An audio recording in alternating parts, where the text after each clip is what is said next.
खे सलाम सलाम सुन, मुझे सिंध खे सलाम सलाम सुन। तू हबीब तू तबीब तू ही दर्दन जी दवा, जानिब मुझे जी में आधार जानो, साहिब ॾे शिफ़ा मियां मरीज़न खे।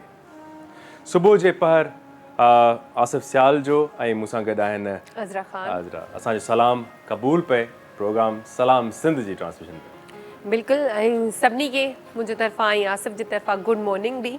ऐं सुबुह सुबुह जो जेको आसिफ उथणु हूंदो आहे न, उहो हिकिड़ो त ॾाढो मुश्किल हूंदो आहे, ऐं हिकिड़ो चवंदा आहिनि निंड जो प्राइम टाइम हूंदो आहे, जेके जिन खे को कमु न हूंदो आहे उन्हनि जे लाइ। पर सुबुह सुबुह सां पहिरियां उथणु ॾाढो मुश्किल लॻंदो। हाणे कल्ह खां वठी उथिया आहियूं त थोरो मज़ो पियो अचे। तव्हां काफ़ी ॾींहंनि खां सुबुह सुबुह सां उथो था? अज़रा, मां त तक़रीबन 2 साल थी विया आहिनि, त सुबुह जो मतिलबु भले ई राति जो 3 बजे बि सुम्हणु थिए त सवेर उथी वेंदो आहियां, 7, 8, 9 मैक्सिमम। ठीकु आहे, हा। पर हाणे जेको आहे सो सुबुह जो जीअं प्रोग्राम शुरू थियो त अञा वधीक ज़िमेदारी सां उथिणो पए थो। रिकॉर्डिंग हुजे न त पोइ बि असां सम्झूं की थोरो हल बाबा रिकॉर्डिंग आहे, रिकॉर्ड कंदासीं, कलाक ॿ लेट थी वई त ख़ैरु आहे। पर हाणे असांखे ख़बर आहे त 10 बजे पूरो पुॼणो आहे असांखे।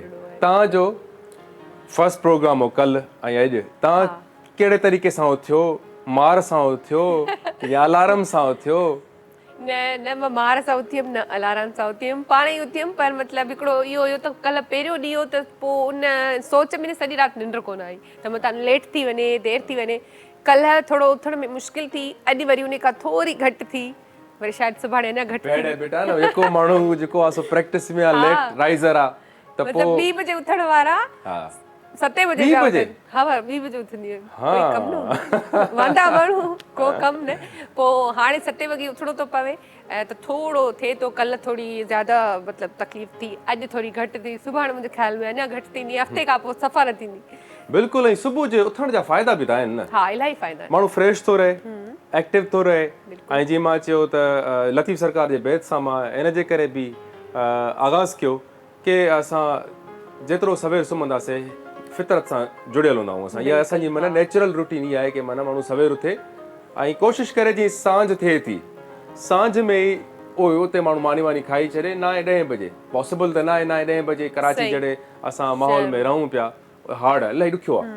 पर पोइ बि कोशिशि करे जेतिरो जल्दी जेको माना कुदरती को टाइम सेट थियल आहे तव्हांखे सुबुह जो निंड सां उथणु ऐं अर्ली। अच्छा, इहे जेका तव्हां ॻाल्हि कई आसिफ, त वाक़ई खाइणु पीअणु इलाही मुश्किल आहे कराची जहिड़े शहर में। पर इहे सभु असां पाण ई हथरादू शयूं पैदा कयूं आहिनि। अगरि असां चाहियूं त असां पंहिंजी रूटीन में अची सघूं था ऐं जीअं असां पंहिंजे ॻोठनि में लाइफ गुज़ारींदासीं। चलो हिते ओड़ी लाइफ त न आहे, पर असां पंहिंजे सुम्हण जो, उथण जो, खाइण जो टाइम एटलीस्ट ओतिरो ओड़ो करे सघूं था। पर असां पाण बि थोरा लेज़ी थी विया आहियूं। जीअं ॾिसो, जंहिंखे कमकार न आहे त भला सवेर सुम्हे, सवेर उथे।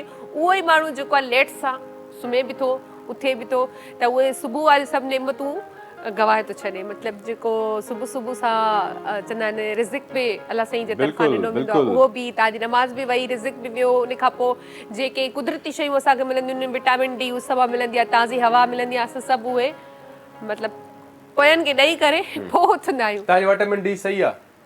अलाए, न लॻे नथो, घटि आहे। हाणे मुंहिंजी पूरी थी वेंदी, छो जो हाणे मूंखे हवा बि लॻंदी सुबुह जो डेली ऐं उस बि। ऐं वाक़ई सही पियो चओ। अॼुकल्ह डॉक्टर चवनि पिया की पहिरियां हूंदा की चवंदा टेस्ट कराए विटामिन डी घटि अथई या प्रॉब्लम अथई। पोइ हाणे तव्हां ॾिसंदो की जेको बि सम्झो की जिस्म में सूर आहे, तकलीफ़ आहे, डॉक्टर चवंदा त बिना टेस्ट जे वञी तूं विटामिन डी जा कैप्सूल खा। हर माण्हू सां विटामिन डी जो प्रॉब्लम आहे। सो इन सेंस में ॾिसो त इहे ई असांखे कुदरत खां परे था वञूं, असां नेचुरल जेको आहे सो असां रूटीन खां आउट था वञूं, त पोइ हुन जा साइड इफेक्ट्स थी था अचनि। जॾहिं बि असां कुदरती शयुनि खां वाक़ई हटी करे कुझु कंदा आहियूं त उन जा साइड इफेक्ट ईंदा आहिनि, फ़ाइदो कोई बि न हूंदो आहे। ऐं वक़्ती तौरु असांखे ईअं थोरो लॻंदो आहे त कुझु फ़ाइदो आहे या निंड पूरी करे वरितीसीं या छा। पर तव्हां ॾिसो न, सॼो ॾींहुं जेको 2 बजे या 1 बजे उथण वारो आहे, ऐं त पंहिंजो एक्सपीरियंस थी ॿुधायां, त पोइ सॼो ॾींहुं तव्हांजो लेज़ी गुज़रंदो आहे। तव्हांखे ईअं लॻंदो आहे मां थकियल आहियां, तव्हांखे ईअं लॻंदो आहे मतिलबु मथे में सूरु आहे, कुझु बि करे छॾियो तव्हां फ्रेश न थींदा। ऐं सुबुह जे टाइम में इहो आहे त तव्हां वरी सॼो ॾींहुं तव्हांजो हल्को फुल्को गुज़रंदो आहे। हा, पर जिन्हनि खे जेको आहे सो सम्झनि पिया की हाणे असां घणो उथी वेठासीं बाबा, देरि सां उथियासीं, जेको आहे सो रूटीन ठाहीसीं असां, पर पंहिंजी जेका रूटीन आहे जेकी बाबा जेॾी महिल अचिणो सुम्हणो आहे खाइणो पीअणो आहे वरी डरणो आहे सो उन्हनि खे इहा गुज़ारिश आहे की यार हिकु भला ॿियो कुझु न हिकु हफ़्तो तव्हां एतिरा महीना एतिरा साल तव्हां जेको आहे सो गुज़ारे छॾिया पंहिंजी उन लेज़ीनेस में ठीकु आहे हिकिड़ो हफ़्तो तव्हां ट्राए करे ॾिसो बाबा सवेर सुम्हो घटि खाई करे सुम्हो ऐं पोइ जेको आहे सो जेकॾहिं उथो हफ़्ते में तव्हांखे ज़बरदस्त रिज़ल्ट अची वेंदा ऐं तव्हां एक्टिव रहंदो हर कम में बिल्कुलु सही था चओ ऐं वाक़ई में जीअं तव्हांखे मूं चयो बि त हफ़्तो गुज़री वेंदो त पोइ इहो रूटीन मुंहिंजो ठही वेंदो त मूंखे उथण में काई मसइलो न थींदो ऐं सुबुह जो जेकॾहिं ॻाल्हि कयूं सुबुह जो बाबा घणा चवंदा आहिनि हिकिड़ा उनजी रूटीन ई ख़राबु आहे त बाबा सुबुह जो उथी छा कयूं बाबा सुबुह जो उथी करे जेको आहे सो तव्हां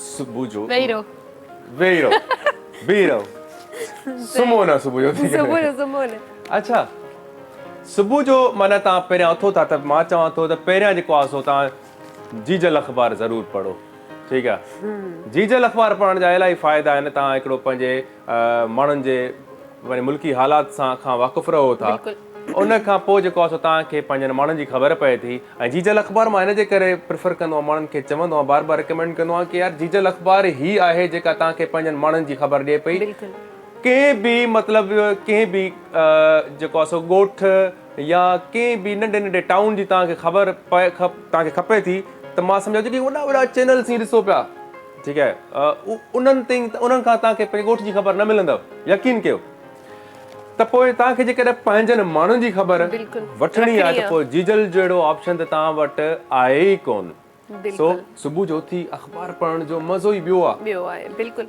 ऐं वाक़ई में सुबुह जो उथी अख़बार बि पढ़णु घुरिजे ऐं तव्हां आसिफ़ ॾिठो हूंदो त असांजे घरनि में जेके असांजा वॾा हूंदा आहिनि वॾा भाइर थी विया या बाबा थी वियो या ॾाॾो नानो थी वियो उहे सुबुह सां उथी करे ख़बरूं बि ॿुधंदा आहिनि मतिलबु 8 वारियूं ख़बरूं थियूं या 7 वारो बुलेटिन जेको आहे उहो ज़रूरु ॿुधंदा आहिनि त सुबुह सां अहिड़ो कुझु थियो त न या कहिड़ी ख़बर आई कहिड़ी न आई सो बहरहाल इहो वाक़ई में सुठी ॻाल्हि आहे त सुबुह सां उथी जेको आहे रूटीन हुजे अख़बार बि माण्हू पढ़े ऐं काफ़ी माण्हुनि जी त रूटीन आहे बि ऐं जिन जी न आहे उन्हनि जे लाइ इहो आहे त तव्हां सुबुह उथी अख़बार बि पढ़ंदा कयो ऐं टीवी में न्यूज़ ज़रूरु ॾिसंदा कयो इन सां इहो थींदो आहे त तव्हांखे शहर जा हालात बि ख़बर पइजी वेंदा आहिनि त असांजे शहर में जिथे असां रहूं पिया त असां त निंड सुठा पियासीं त सॼी राति में छा थियो छा न थियो ऐं ख़ासि करे अख़बार पढ़ण जो इहो फ़ाइदो आहे की ख़ासि तव्हां त पढ़ो था असां बचपन में ॾिसंदा हुआसीं असांजा जेके वॾा जेके हूंदा हिकिड़ो रूम ठहियलु हूंदो असांजो हिकिड़ी लाइब्रेरी हूंदी जंहिंमें मूंखे यादि आहे ॻोठ में तक़रीबन हर क़िस्म जी अख़बार पई हूंदी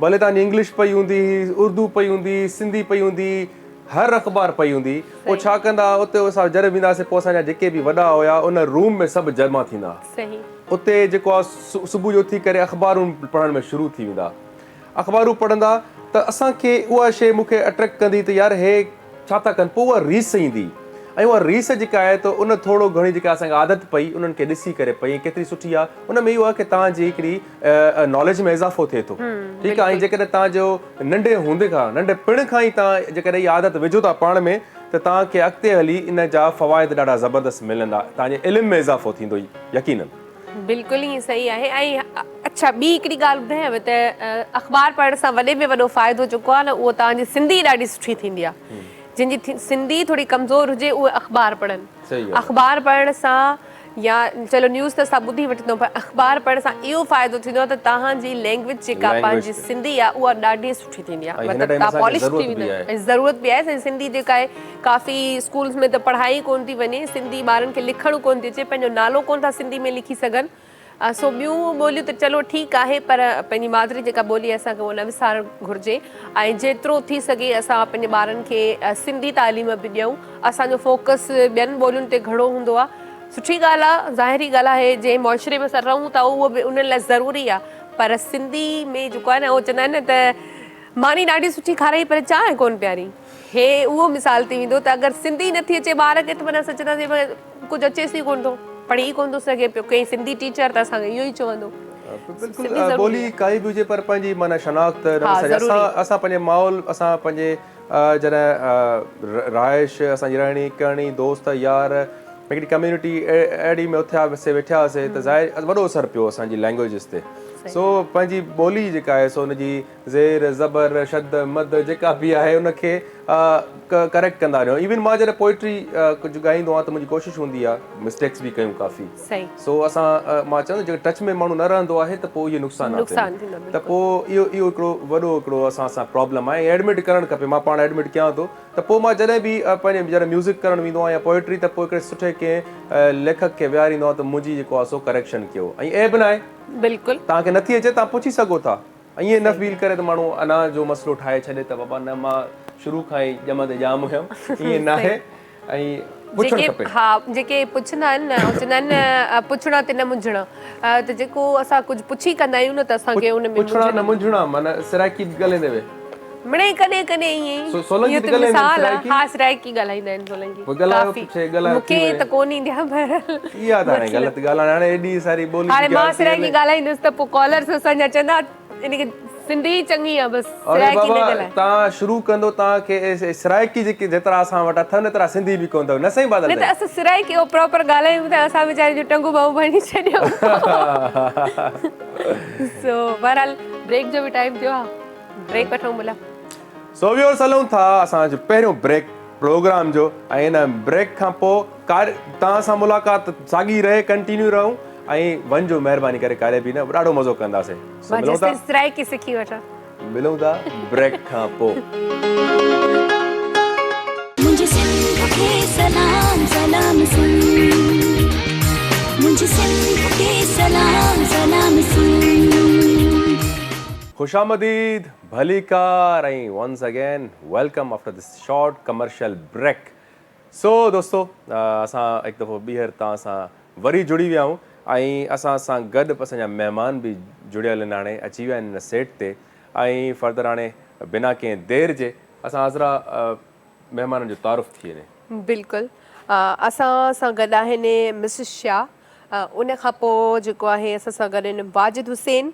ऐं सिंगर में जीअं तव्हां ख़बर आहे त असां सिंगर बि ज़रूरी हूंदा छो जो मौसीक़ी जेका आहे कचहरी सां गॾोगॾु रूह जी ग़िज़ा आहे त असां सां गॾु आहिनि सिंगर में उस्ताद शफ़क़त अली. वेलकम कयूं था. सदाकत अली सॉरी सो वेलकम कयूं था तव्हां सभिनी खे. आपका बहुत शुक्रिया. आप आई. आपका बहुत शुक्रिया. Thank U. उस्ताद सदाकत खां मां शुरू कयां. हा भले. ठीकु आहे. उस्ताद सदाकत छो जो म्यूज़िक बि असांजो जेको आहे न असांखे एनर्जाइज़ कंदो रहंदो. पोइ असां अचूं था अहम टॉपिक्स ते. ऐं टॉपिक्स तव्हांजे लाइ इलाही इंपॉर्टेंट आहिनि. मां तव्हांखे पहिरियां इहो ॿुधायां की मिसिस शाह हिकु त रूहानी स्कॉलर आहिनि. ठीकु आहे. ऐं तव्हांखे रूहानी पंहिंजा जेके मसइला मसाइल आहिनि उन्हनि जो तव्हांखे ॿुधाईंदियूं कहिड़े तरीक़े सां. छो जो अॼुकल्ह दवायूं बि तव्हांखे ख़बर आहे कहिड़ियूं आहिनि. डिप्रेशन जी बीमारी आहे. इलाही सारा प्रॉब्लम्स आहिनि. तव्हां ते कोई कारो जादू थो करे. इहे वॾा मसइला आहिनि ऐं वाक़ई असर बि रखनि था. इहे इविल पावर त आहे एग्ज़िस्ट करे थी. सो उनजो हिकिड़ो क़ुरान जे तरीक़े सां रूहानी हल बि आहिनि काफ़ी. सो उहे तव्हांखे गाइड कंदा. इन प्लस मिसिस शाह ऐं साईं असांजा जेके वेठा आहिनि वाजिद साहिबु इहे शजरकारी ते प्लांटेशन ते कमु था कनि जेको असांजे लाइ हिन टाइम जेको आहे सो न सिर्फ़ु असांजो पाकिस्तान पर पूरी दुनिया ग्लोबली असांखे हिन टाइम इन शइ ते फोकस करण जी निहायत ज़रूरत आहे. इन्हनि ते कचहरी करण सां ज़रूरु असां सां प्रोग्राम एंड ताईं ज़रूरु ॾिसिजो. मां तव्हांखे चवंदुमि तव्हांजी इंफॉर्मेशन में ॾाढो इज़ाफ़ो थींदो.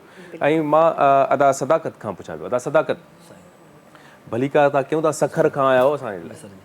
तव्हांजी वॾी महिरबानी ऐं ॾाढो मज़ो कंदासीं. तव्हां जॾहिं प्ले कयो पिया हारमोनियम त मूंखे ॾाढो मज़ो पियो अचे. ऐं मौसीक़ी सां जेको तालुक़ु रखंदो आहे त असां हुनजा आशिक़ हूंदा आहियूं.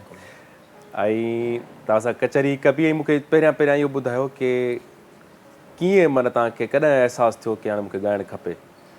साईं असुल अर्ज़ु इहो आहे त मां पहिरें दर्जे में पढ़ंदो हुयुमि त असांजे हुते पाड़े में ॻाइणु वॼाइणु सूफ़ी फ़क़ीर ॻाईंदा हुआ. उते उन्हनि खे ॾिसी मुंहिंजो जज़्बो हिकिड़ो जाॻियो. मुंहिंजो मां बि जेकॾहिं सिंगर थियां पहिरें दर्जे खां पोइ 5 दर्जे ताईं इनशाअल्लाह पोइ मां वरी 5 दर्जे खां पोइ राग कंटिन्यू सिखणु शुरू कयो उस्तादनि खां. मुंहिंजो उस्ताद आहे उस्ताद कादर बख़्श मगणार घोटकी जा उस्ताद आहिनि. उन्हनि खां कंटिन्यू तालीम वरिती.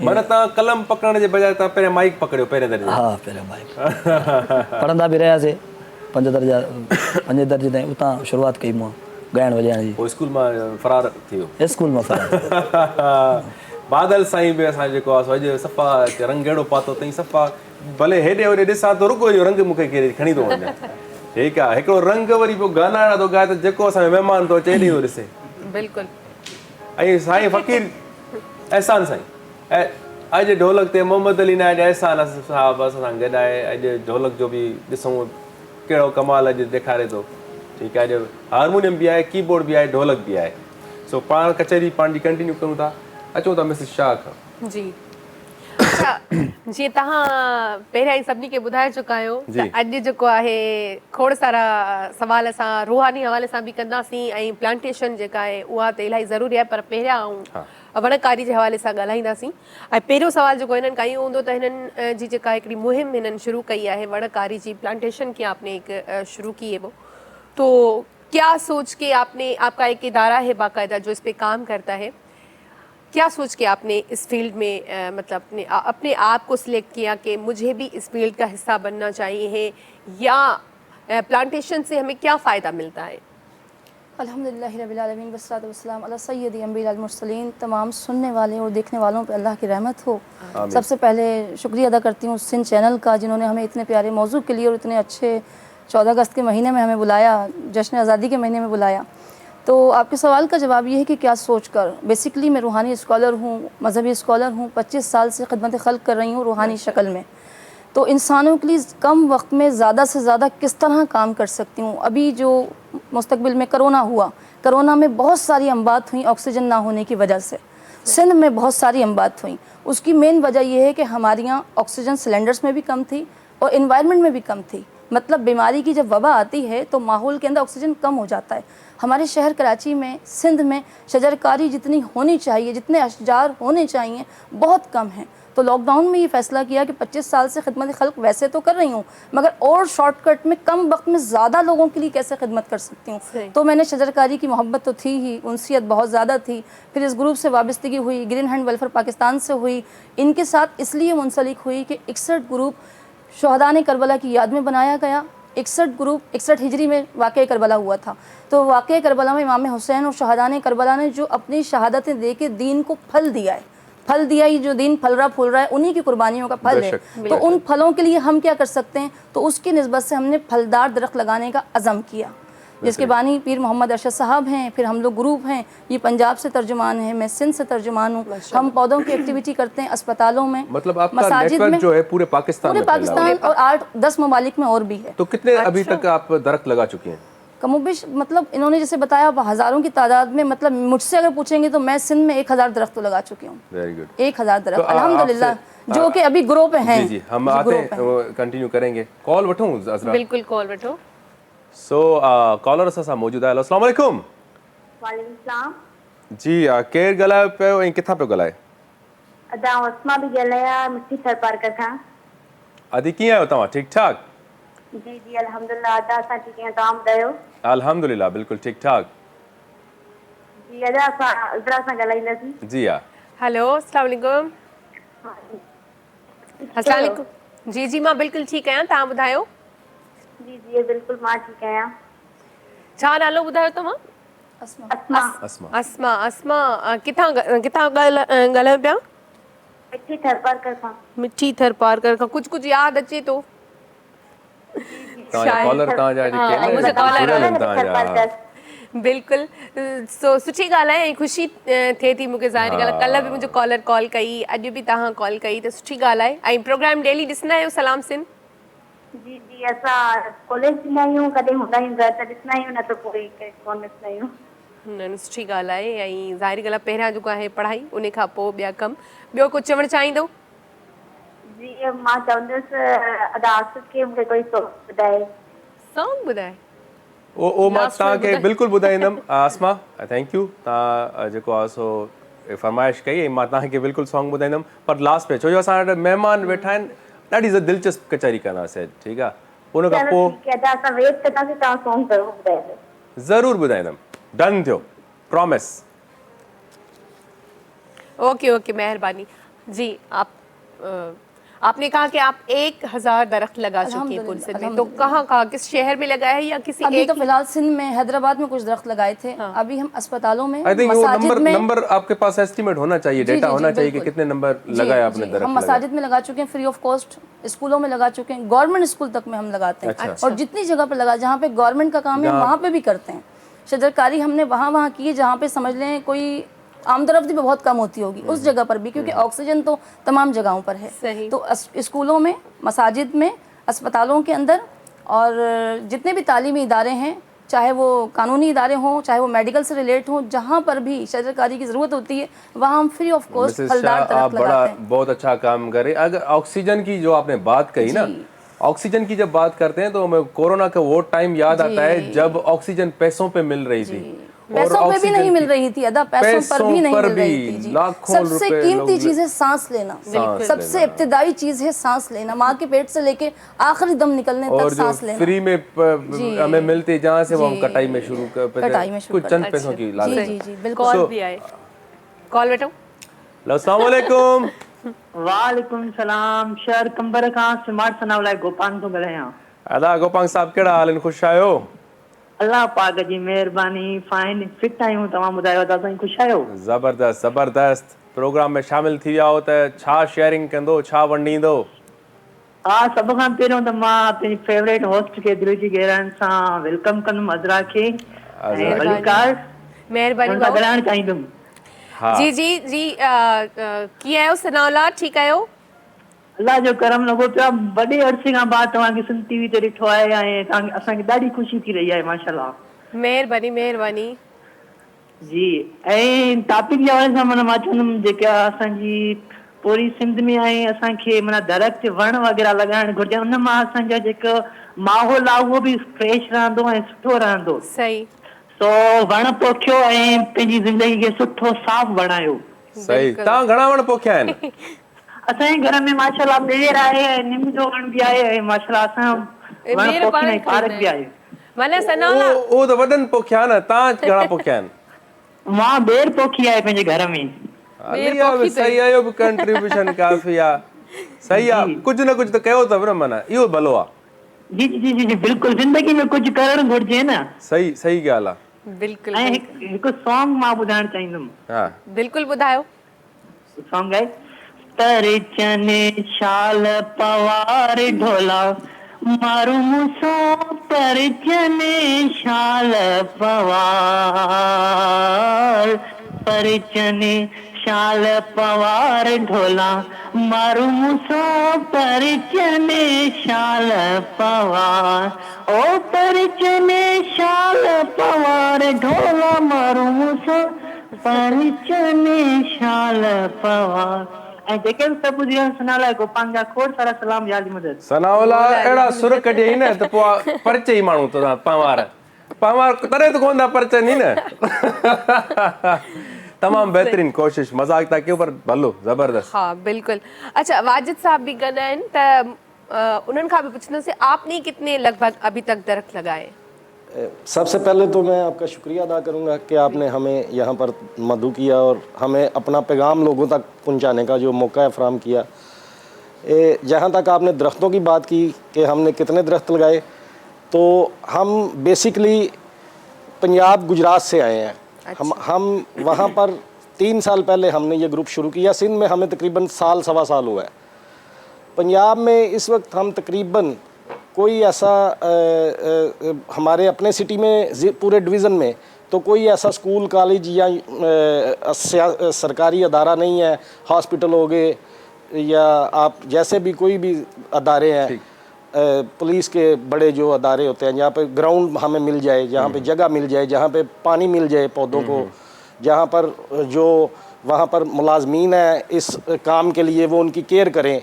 क्योंकि हमारी जो 6-1 ग्रुप के नाम से जो हम काम कर रहे हैं, जैसे कि मैडम ने बताया कि वाक़या करबला की मुनासबत से इसका हमने नाम रखा है। अच्छा। और हमारे जो बानी हैं पीरज़ादा पीर मेहर मोहम्मद अरशद साहब, हम ये एक सोच का इनकलाब बर्पा करना चाहते हैं लोगों के जहनों में कि सिर्फ दरख्त लगाना काम नहीं है। बेसिक काम ये है कि दरख्त लगाने से पहले आपको पता होना चाहिए कि कौन सा दरख्त लगाना है। ये क्वेश्चन बिल्कुल अहमियत रखता है। जी जी, और किस जगह पर लगाना है। और उसको कैसे परवान चढ़ाना है ताकि वो हमारी आने वाली नस्लों के लिए फ़ायदा दे सके। जो फिर हम हमारी एक और इनफरादियत है, मुनफरिद हम काम कर रहे हैं कि हम फल वाले दरख्त जो है उनको, या अपनी जो हमारी सकाफत है उसके मुताबिक हम प्लांटेशन कॉमनली मतलब जिस तरह से मैं एक क्वेश्चंस काफ़ी इस चीज़ हवाले से हैं, लेकिन मुझे बताएं कि कौन से दरख्त लगाने चाहिए, मतलब जो अभी, लेकिन अभी बात करेंगे इस पे, लेकिन अभी गाने का टाइम है। सदाकत साहब सखर से आए, बिल्कुल ठीक है, तो सदाकत साहब असांखे छा ॿुधाईंदो अॼु भला? साईं असांजो तमामु क़ाबिल एतिराम दोस्त आहे असांजो कराची खां हाफ़िज़ुल्लाह बुलदी साहब, उनजी शाइरी आहे तमामु ख़ूबसूरत, आवाज़ ॾे पेश खिदमत।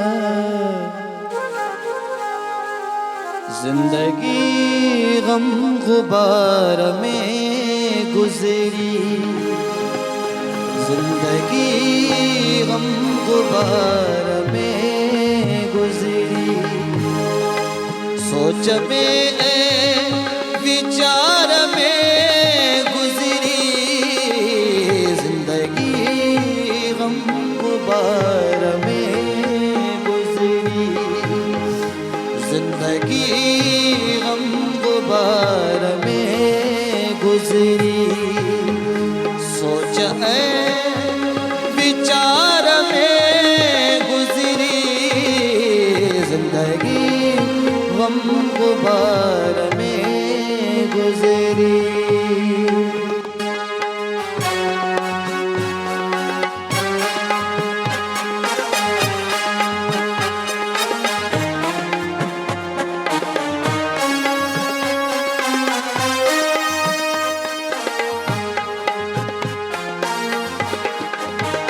मुलाकात मनवरी थी पे,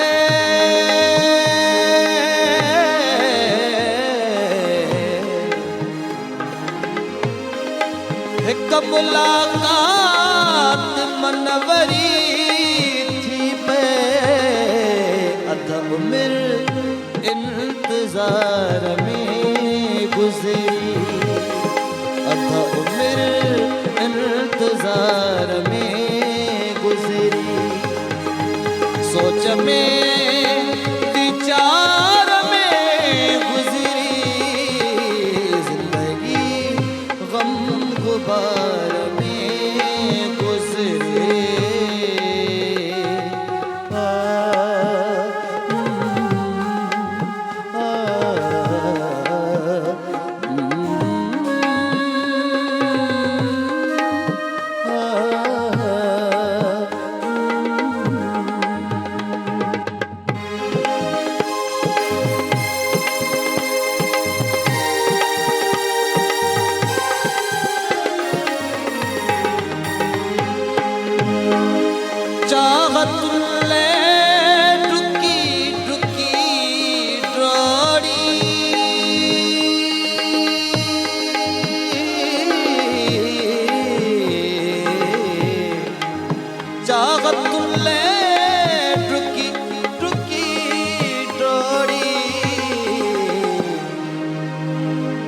चाहतुल्ले टुकी टुकी डोरी,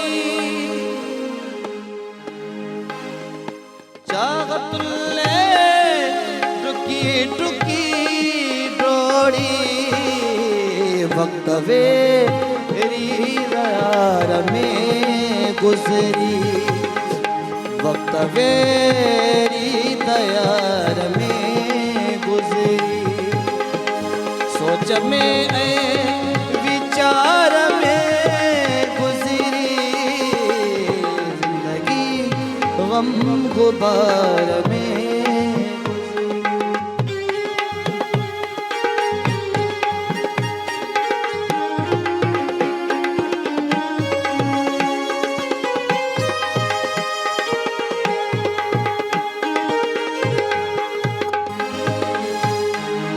हाफिज़ा बुले दी सचू आहे,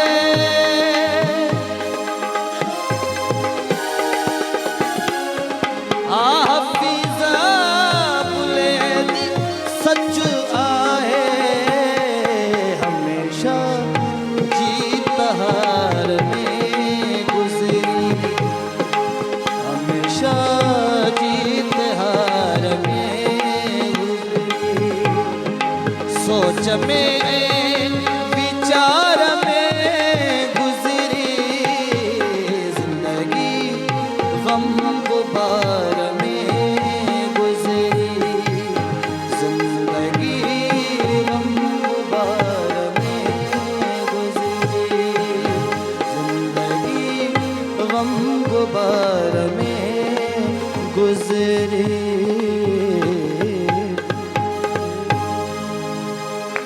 तमामु बहितरीन बहितरीन बहितरीन सदाकत साईं, ॾाढो मज़ो अची वियो। ऐं मौसीक़ी वाकई माहौल खे थधिकार पैदा करे थी छॾे सॼे में। एंजॉय किया म्यूज़िक को? बहुत। तो टाइम हुआ चाहता है अभी ब्रेक का, और दोस्तों मिलूं था इन ब्रेक खां पोइ। मुझे सिंध के सलाम सलाम सुन, मुझे सिंध के सलाम सलाम सुन।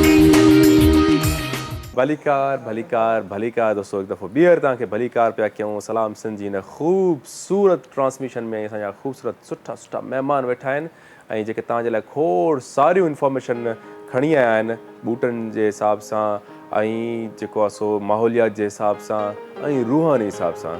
सो बिल्कुलु जीअं तव्हां जेको आहे वाजिद हुसैन साहब खां सवाल कयो, जो असां वरी सॉन्ग जी तरफ़ हलिया वियासीं, त कहिड़ो जेको वणु आहे उहो वधीक लॻाइणु खपे त असां उन खां वधि फ़ाइदो हासिल करे सघूं था। हम ये कहते हैं कि आप पौधा वो लगाएं जो ज़मीन के मुताबिक हो। अच्छा। कि आपकी ज़मीन क्या कहती है कि यहाँ पर क्या चीज़ लगानी चाहिए। दूसरा, मौसम आपका क्या कहता है कि आप जो पौधा लगा रहे हैं उसके मुवाफिक मौसम है जिस जगह पे आप जिस इलाके में शजरकारी कर रहे हैं। तीसरा, हम कहते हैं कि साइंसी हक़ाइक़ क्या कहते हैं, क्योंकि अब जिद्दत का दौर है, अब वो दौर नहीं है। पहले आपको साइंसी हक़ाइक़ से जो है वो पता होना चाहिए कि इस जगह पर, इस ज़मीन पर कौन से पौधे हैं जो हमारे लिए फ़ायदा दे सकते हैं। चौथी चीज़, सुनते नबी सल्लल्लाहु अलैहि वसल्लम के जो हर मसले का हल है। देखें, मेरी बात सुने, जिस तरह इस वक्त दुनिया को माहौलियाती आलूदगी, उसके बाद आप देख लें मौसमियाती जो तब्दीलियाँ आ रही हैं, पूरी दुनिया इस पे परेशान है। तमाम मसाइल का जो हल है वो सुनते नबी सल्लल्लाहु अलैहि वसल्लम पर अमल पैरा होकर ही किया जा सकता है। और इसका वाहिद हल, एक हल, और ग़िज़ाई किल्लत, तीसरी ग़िज़ाई किल्लत का शिकार है पूरी दुनिया, और ख़ासकर जो हमारा हिस्सा है यहाँ पर तो आप लोगों की हालत का पता है। तो इसका वाहिद एक हल सुनते नबी सल्लल्लाहु अलैहि वसल्लम फलदार पौधे हैं कि आप ज़मीनी मौसमी साइंसी हक़ाइक़ के मुताबिक ऐसे फलदार पौधे लगाएं कि जो आपके इलाके में फ़ायदा पहुंचाए लोगों को, ना सिर्फ लोगों को बल्कि परिंदों को, जानदारों को, आपके जो माल मवेशी है उन पत्ते, जो ये आम तौर पर शजरकारी किए जा रहे हैं। आप किसी जानवर को वो पत्ता डालें उन पौधों का, वो नहीं खाएगा। फल वाले दरख्त, या जो हमारी सकाफत के मुताबिक यहाँ पर हमारे जो पुराने दरख्त, काफी दरख्त थे, हाँ जी, जो हमारे अपनी ज़मीनी पौधे हैं, ग्रो करते हैं, जिनको देसी आप जुबान में कह सकते हैं। ये क्या वजह थी कि ये एक कॉन्सेप्ट भी, मतलब एक कैंपेनिंग भी शुरू हुई, लोगों ने कहा कि कोनोकार्पस जो है ये दरख्त मुज़र सेहत है, इसके लिए क्या कॉन्सेप्ट है? ये क्या मिसकॉन्सेप्शन है या हकीकत है? ये कोनोकार्पस जो लगा दिए गए हैं, ऐसे होते हैं जो ज़मीन में पानी को सुखा के सेमोथोर को इजाफा कर देते हैं। तो कुछ दरख्त जंगली दरख्त होते हैं जिनका लगाना फजूल होता है, ना तो वो किसी जानवर ये मतलब हमारे यहाँ का इस एरिया का नहीं है, ना सिंध का है ना पंजाब का, ये बाहर से लेकर आए, ये बाहर से, यहाँ की पैदावार नहीं। तो ये क्यों लेकर आए, इसकी वजह क्या थी? इसकी जो मेन वजह है वो इसलिए लेके आए कि हम अपनी जो ज़रहेज़ ज़मीन मट्टी जो अल्लाह ने हमें नेमत अता की है, पाकिस्तान, ये अगस्त का महीना है जिसमें पाकिस्तान बना था, कि इसको बंजर किया जा सके, ताकि यहाँ के लोग एक पॉलिसी के तहत हमें उन पौधों में उलझाया गया, उसमें ये भी चीज़ शामिल थी। मुझे ये कभी कहीं ये भी लगता है कि एक पौधा जो है आपको 50 रुपए का मिल रहा है, एक ये पौधा तो 2 रुपए 2.5 रुपए की एक मिल रही थी, तो ये भी करप्शन इसके बिहाइंड नहीं है कि भाई पूरे 2.5 रुपए वाला पौधा लगा लो, लाखों रुपए के ले लो। अभी तो इस दौर में 2.5 रुपए का नहीं है, मतलब अगर छोटे से छोटा पौधा भी लेंगे तो मतलब हर चीज जैसे बढ़ गई है, खाद की महंगाई हो गई है। जिस टाइम में ये कोनोकार्पस लगा था जी, उस टाइम में तो जी 10-15 रुपए का एक वो नहीं और भी सस्ता था, ये 3-4-5 रुपए का था ये अभी लिया था। हाँ, यस। हमने जब से लेना शुरू किया तब से इतनी कीमत नहीं थी। अच्छा। मतलब एक छोटा सा पौधा भी जो कि ग्रो के काबिल हो, मतलब लगाते ही हवा से ना गिरा दे, या कोई बिल्ली या कोई जानवर ना गिरा दे, जो ग्रो के काबिल हो, जमीन जिसे पकड़ सके, वो कम से कम 50 रुपए की कॉस्ट का होता है। जड़ समेत के जब वो जमीन पर हम लगाएंगे तो 1 वीक के अंदर वो अपनी जड़ को मजबूत कर लेगा। तो इस तरह दरख्त मेरे पास सस्ते हैं, आपको वेंडर्स दूंगा, आप मुझे बताइए। जी बिल्कुल, फ्री ऑफ कॉस्ट करते हैं, जितने भी होती हैं, जितने सस्ते मिलेंगे उतना फायदा। कोई ऐसा दरख्त होता है जो हमारे लिए लकी हो?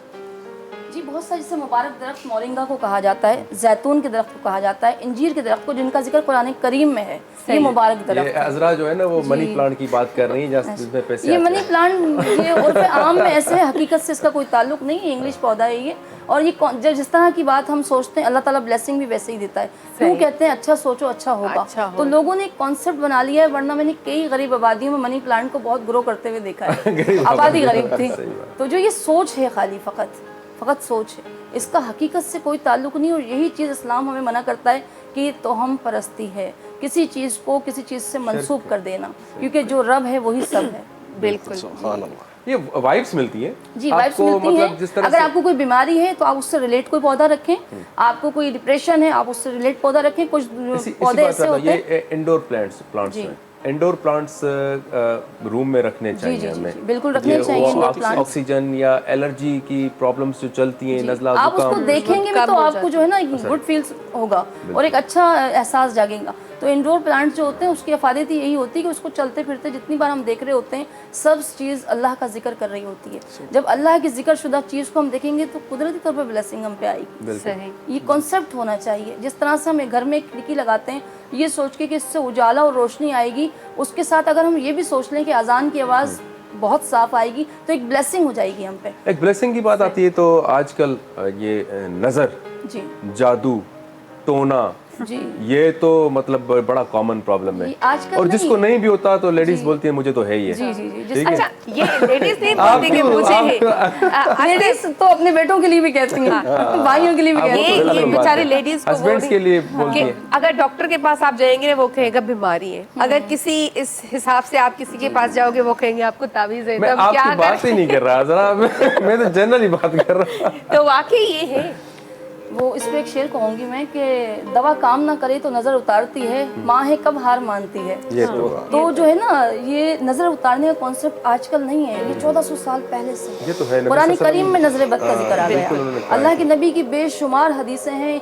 मुस्तनद हदीस का मफहूम है कि क़यामत के दिन कसरत से मरने वालों में उम्मत मोहम्मदिया में नज़र बद की वजह से हम बात होंगे। अच्छा। हदीस मुस्तनद का हवाला है कि अल्लाह के नबी ने फरमाया कि नज़र बद सेहतमंद ऊँट को हांडी में मतलब इतना बीमार कर देगा कि उसको ज़िबा करना पड़ेगा, और सेहतमंद इंसान को कब्र तक पहुंचा सकती है। नज़र बद ना सिर्फ इंसान को लगती, जानदार जानवरों को लगती, दरख्तों को, अशजार को लगती, घरों को लगती, बेजान चीज़ों को लगती।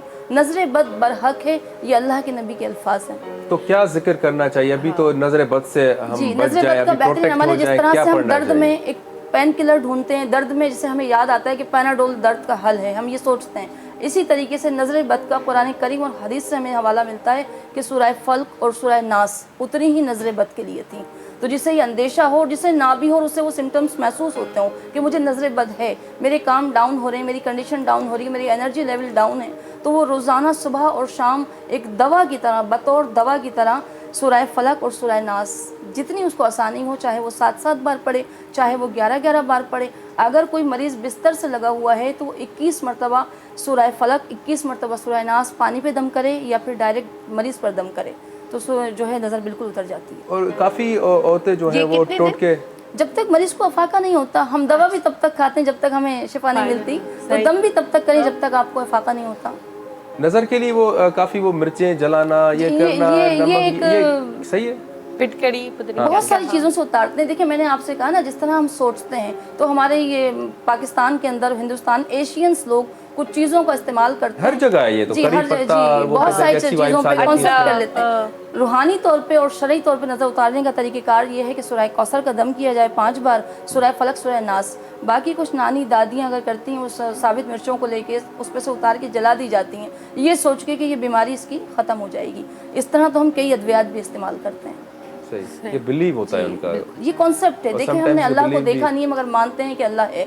जब हम मानना शुरू करते हैं तो अल्लाह ताला रास्ते भी बना देता है, बेशक, अगर वो बात सही हो।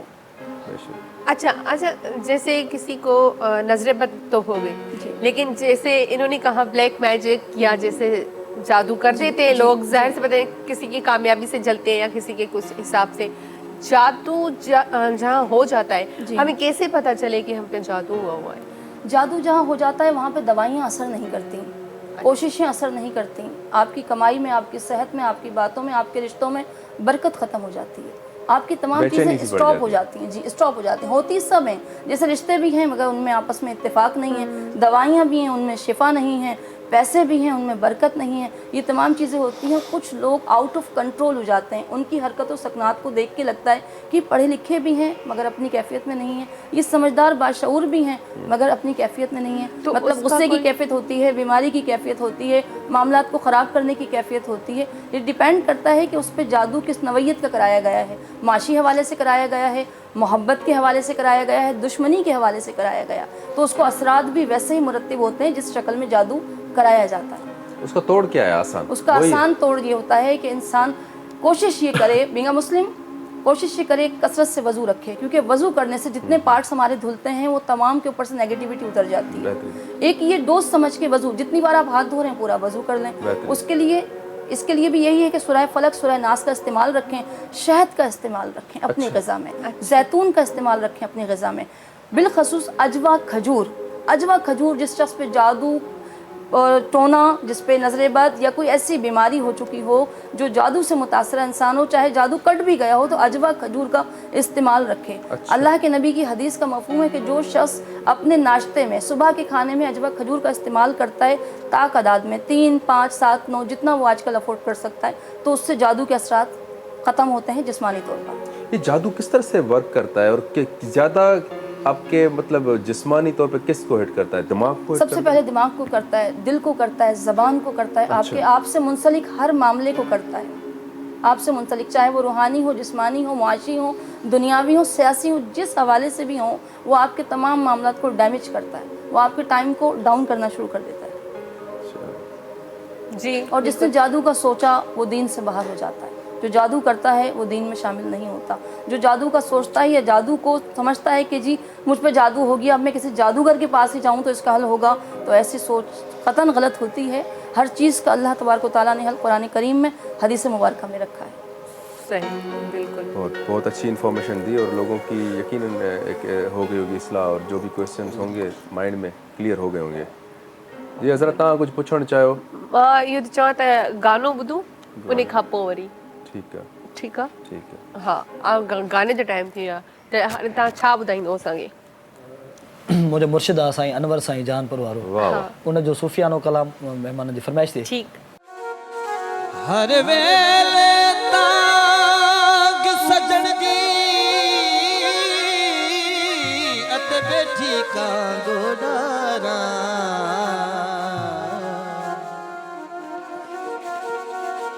फाला पावा फाला पावा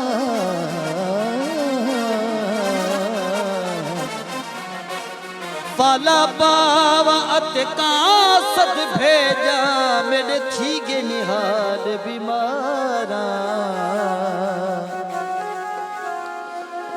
यार बाजो साडे जीवन कूड़े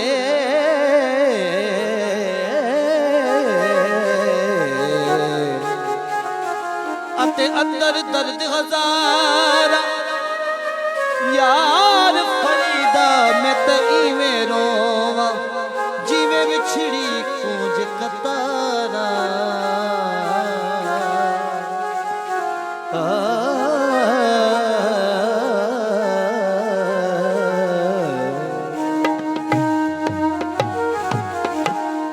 अज बीमारी वई छड़े, अज बीमारी वई छड़े, महबूब जे दीदार में कुर्बान थिया मैं यार कोने को घट इकरार में कुर्बान थिया मैं यार कोने को घट इकरार।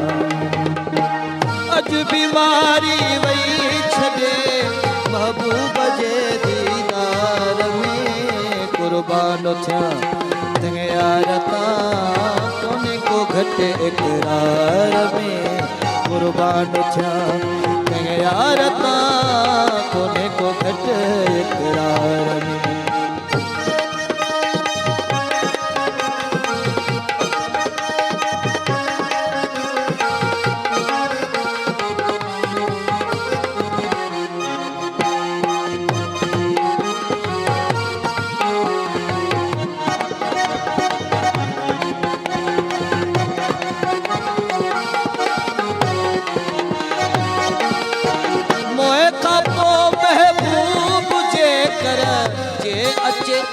मुझे मथा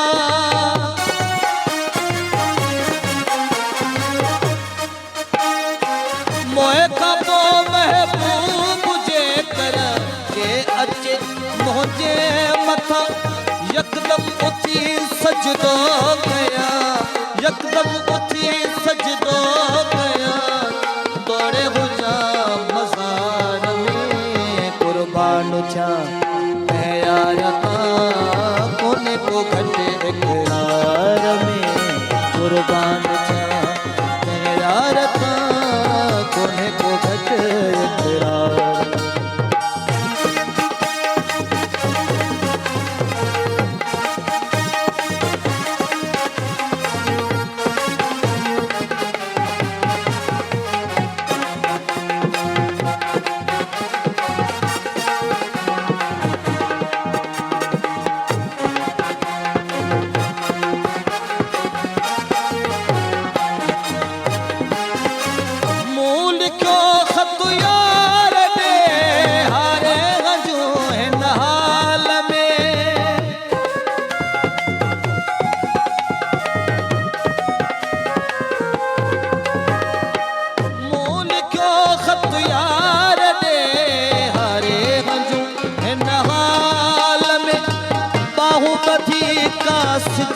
चयो बाहुबली का सिदा चयो आशिक अथई आज़ार में कुर्बान थिया यार कोने को घटे इकरार में कुर्बान थिया यार कोने को घटे इकरार में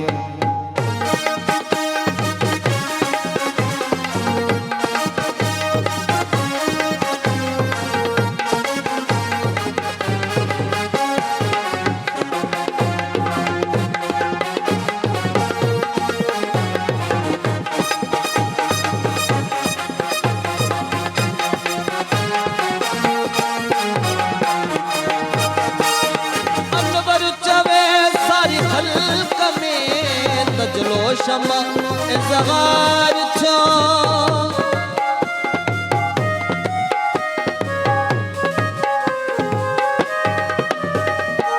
पता नहीं था करे करे जाने जाने दा बादा बाबा नहीं दा बादा बाबा का बाबा नहीं दा बादा बाबा का बाबा का मगर सारे सा का मदनी सा का मदनी सा का मदनी सा अनवर जवे सारी खल्क में तजलो शमा इज़हार छो लखे परवाना व्या जली लखे परवाना व्या जली अहमद संदे अनवार में कुर्बान थिया यार कोने को घटे इकरार में कुर्बान थिया यार कोने को घटे इकरार में अजु बीमारी वही छड़े अजु बीमारी वही छड़े महबूब जे दीदार में कुर्बान छा यार कोने को घटे इकरार में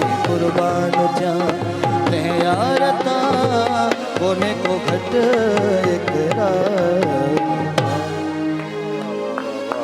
सदागत साईं वॾो मज़ो कराए छॾियो वई मुंहिंजो फेवरेट कलाम आहे अनवर साईं जी शाइरी ऐं माशाल्लाह तव्हांजी गायकी में छा त ॻाल्हि आहे ॾाढो मज़ो अची वियो ऐं यकीनन सभिनी जेको आहे सो सभु लुत्फ़ अंदोज़ थिया आहिनि ऐं हिकिड़ो जेको लाइव ॿुधण जो ॻाइण जो त ज़ाहिरी ॻाल्हि आहे पंहिंजो हिकिड़ो मज़ो हूंदो आहे पर लाइव ॿुधण में बि इलाही मज़ो ईंदो तमामु तमामु घणो मज़ो ईंदो आहे बिल्कुलु सही ॻाल्हि आहे सो ब्रेक जो बि टाइम थियो आहे आसिफ़ ब्रेक वठंदासीं वठूं था सलाम सिंध में ब्रेक ऐं ब्रेक खां पोइ वरी ॻाल्हायूं मुझे सिंध के सलाम सलाम सिंध मुझे सिंध के सलाम सलाम सिंध वेलकम बैक व्यूअर्स हिकु दफ़ो ॿीहर तव्हांखे सलाम सिंध में भली कार पिया कयूं असां सां गॾु दिलचस्प महिमान वेठा आहिनि मिसिस शाह असां सां वेठी आहे मिसिस शाह अभी ब्रेक हुआ ना जैसे ब्रेक आया तो बादल साहब बड़े परेशान थे मुझे बादल राय साहब हैं इन्होंने कहा कि यार बहुत सारे गाने गाता हूँ काम नहीं बनता ये महबूब कदमों में कैसे आएगी देखिए पहली चीज़ तो तमाम लोगों को मैं आपके चैनल से मैसेज दूं कि महबूब कदमों के लिए नहीं है दिल में रखने की चीज़ है वो उस लायक भी तो हो ना। जी, तो अच्छा, आप दिल में लाइक बोला। महबूब तो उस लायक हो ना। आप महबूब को लाइक आपने बनाएं या फिर दिल लाइक को बनाएं। कदमों में रख दिया।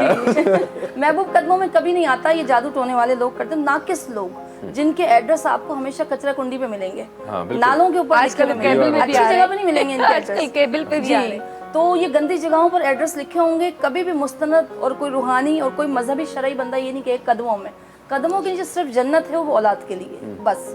महबूब नहीं आ रहे हैं आता आजकल ऐसे लोग जी, गलत ऐड है, दे रहे हैं, गलत है पर कदम बढ़ाना पड़ेगा। जी जी, हाँ, बिल्कुल कदम बढ़ाओ हम तुम्हारे और साथ। महबूब का लेवल बढ़ाना पड़ेगा कि वो दिल तक आए। हाँ, दिल तक है। ऐसा ना हो महबूब पता नहीं कितने दिल दे चुका हो। दिल हम में दिल दे दिलों चुके में भी हैं। रह चुका हो। महबूब वैसा हो ना जो दिल में रखना। अच्छा, एक और बात मैं मिसेस शाह से पूछना चाहूंगी कि हर प्रोग्राम में अमूमन और हर सोशल एक्टिविटी में आपको देखा गया आप ग्रीन कलर पहनती हो, क्या खास वजह है कोई? Thank you so much. Aapke channel से ये बात बहुत सारे लोगों को सवाल होता है। अमूमन कुछ लोग तो ये समझते हैं शायद मेरे पास एक ही ड्रेस है। Actually green colour this is my sign. ये हर एक्टिविटी में पिछले कई सालों से मैंने ग्रीन कलर इसलिए रखा है कि ग्रीन का मतलब ग्रो है। अगर वो सिग्नल पे लाइट हो तो आपको जाने का इशारा करती है। ऑपरेशन थिएटर के बाहर ग्रीन लाइट हो तो आपको इत्मीनान दिलाती है कि ऑपरेशन इज सक्सेसफुल। ग्रीन का मतलब जहाँ पे भी आता है, जैसे हमारे फ्लैग का कलर ग्रीन है, नेचर का कलर ग्रीन है, और सबसे ज़्यादा मुझे जो मोहब्बत उनसियत है वो गुंबद खज़रा सरकार दो आलम सल्लल्लाहु अलैहि वसल्लम की मस्जिद का जो कलर है वो ग्रीन है। तो ग्रीन को देख के लोग मुझे मेरे नाम से, मेरे चेहरे से, मेरे काम से ना पहचानें, इस कलर से पहचानें कि ये मिसेस शाह हैं और ये सोशल वर्कर हैं, ये रूहानी समाजी कारकुन है। और आप शजरकारी कर रही हैं, वो भी ग्रीन है। शजरकारी बिल्कुल ग्रो, ग्रीन से ग्रो। कि मुझे पेड़ पौधों से इस कदर की मोहब्बत है, बेतहाशा मोहब्बत है कि मेरी हर बात में, हर दर्स में, हर वाज में इसलिए पेड़ भी आते हैं कि फितरत है, नेचर है पेड़। अल्लाह तबारक व तआला ने सबसे जो पहली चीज़ तख्लीक की है वो है कलम।